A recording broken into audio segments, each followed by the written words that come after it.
সাইফুল্লাহ হত্যার অভিযোগে লালবাগ থানার মামলায় ঢাকা ৭ আসনের সাবেক সংসদ সদস্য হাজী মোহাম্মদ সেলিমকে সোমবার ২রা সেপ্টেম্বর আদালতে হাজির করা হয়। আদালতের কাঠগড়ায় তোলার পর কান্নায় ভেঙে পড়েন হাজী সেলিম। পরে হলফনামায় স্বাক্ষর নিতে চাইলে তিনি স্বাক্ষর করতে পারেন না বলে জানান। এরপরে তার টিপ সই নিয়ে আদালতে তার পক্ষে হলফনামা দাখিল করেন আইনজীবী প্রাণগোপাল নাথ।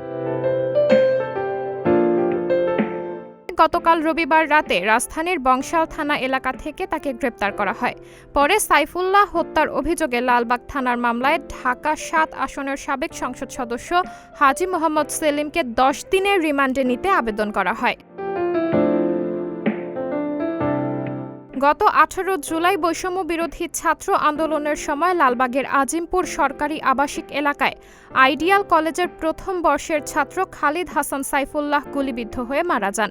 এ ঘটনায় তার বাবা কামরুল হাসান ১৯ আগস্ট শেখ হাসিনা সহ ৫২ জনকে আসামি করা হয়েছে। সাবরিনা জলিল, সবার কথা।